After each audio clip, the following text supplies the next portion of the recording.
আসসালামু আলাইকুম প্রিয় বন্ধুরা, আশা করি সকলেই ভালো আছেন। আজকে অনেক দিন পর একটি ভিডিও নিয়ে আসলাম আপনাদের সামনে।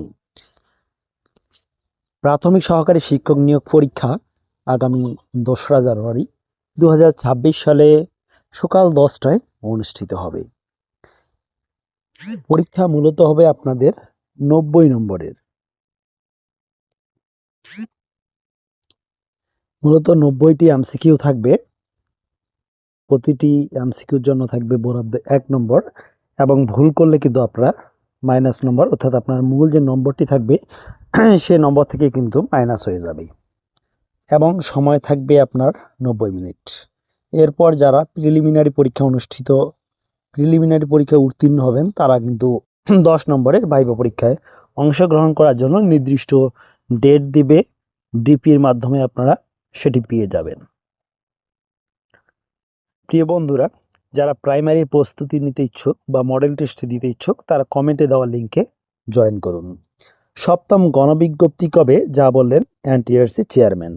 প্রিয় বন্ধুরা, 19তম নিবন্ধন সার্কুলার দ্রুতই আপনারা পেয়ে যাবেন।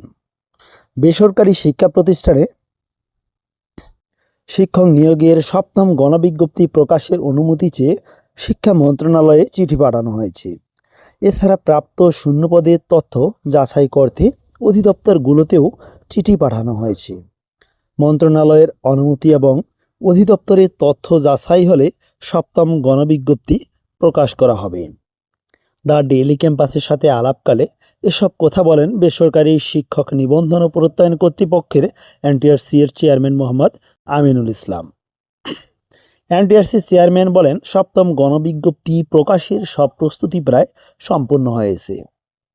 সংশ্লিষ্ট দপ্তর এবং শিক্ষা মন্ত্রণালয়ের অনুমোদন প্রয়োজন। এই দুটি কাজ সম্পন্ন হলে আমরা গণবিজ্ঞপ্তি প্রকাশ করব। আশা করছি খুব দ্রুত সময়ের মধ্যে এই বিজ্ঞপ্তি প্রকাশ করা সম্ভব হবে। এদিকে বেসরকারি শিক্ষা প্রতিষ্ঠানের সপ্তম গণবিজ্ঞপ্তি প্রকাশের লক্ষ্যে শূন্যপদের তথ্য সংগ্রহ করেছে এনটিআরসিএ। এই গণবিজ্ঞপ্তির জন্য 72,000 শূন্যপদের তথ্য পাওয়া গেছে। 72,000 এ পদের সঠিকতা যাচাইয়ে 3টি পৃথক চিঠি 3 অধিদপ্তরে পাঠানো হয়েছে। মাউশিতে পাঠানো চিঠিতে স্কুল কলেজের জন্য প্রাপ্ত 30,279টি শূন্যপদের তথ্যের কথা উল্লেখ করা হয়েছে। মাদ্রাসার চিঠিতে 40,838 এবং কারিগরি অধিদপ্তরে পাঠানো চিঠিতে 891টি পদের সঠিকতা যাচাইয়ের কথা উল্লেখ করা হয়েছে। এনটিআরসির পাঠানো চিঠিতে বলা হয়েছে, সপ্তম নিয়োগ সুপারিশের বিজ্ঞপ্তি প্রচারের আগে স্কুল, কলেজে, মাদ্রাসা, কারিগরি প্রতিষ্ঠান থেকে প্রবেশ পর্যায়ে শিক্ষকদের শূন্যপদের চাহিদা অনলাইনে সংগ্রহ করা হয়েছে। শূন্যপদের চাহিদাটি অনলাইনে সংশ্লিষ্ট শিক্ষা প্রতিষ্ঠান প্রধান কর্তৃক সাবমিটের পর সংশ্লিষ্ট উপজেলা মাধ্যমিক শিক্ষা অফিসার এবং জেলা শিক্ষা অফিসারের কাছ থেকে যাচাই করে এনটিআরসির কাছে অনলাইনে পাঠিয়েছেন। রিকুইজিশন উল্লেখিত শূন্যপদের প্রাপ্যতা সর্বশেষ জনবল কাঠামো ও এমপিও নীতিমালা অনুযায়ী সঠিক আছে কিনা সংশ্লিষ্ট অধিদপ্তর থেকে অধিকতর যাচাইয়ের লক্ষ্যে এনটিআরসির নিয়োগ সংক্রান্ত পরিপত্রের 4.0 অনুচ্ছেদের পরিপ্রেক্ষিতে শূন্যপদের তালিকায় সফট কপি চিঠিতে কপি করে পাঠানো হলো। শূন্যপদের সঠিকতা আগামী 3 কর্মদিবসের মধ্যে যাচাই করে সফট কপির সর্বডানে কমেন্ট কলামে সঠিক হলে কারেক্ট, তথ্য সঠিক না হলে ইনকারেক্ট মন্তব্য লিখে অন্যান্য তথ্য হুবহু বহাল রেখে এনটিআরসি বরাবর পাঠানোর জন্য নির্দেশক্রমে অনুরোধ করা হলো। প্রিয় বন্ধুরা, তাহলে আপনারা সপ্তম গণবিজ্ঞপ্তি দ্রুতই পেতে যাচ্ছেন, এবং এখানে মোট শূন্যপদের কথা যেটা বলা হয়েছে সেটি হলো 72,000 শূন্যপদ রয়েছে। তবে 72,000 শূন্যপদ থাকলেও সকল সাবজেক্টে কিন্তু আবার সমানভাবে শূন্যপদ নেই।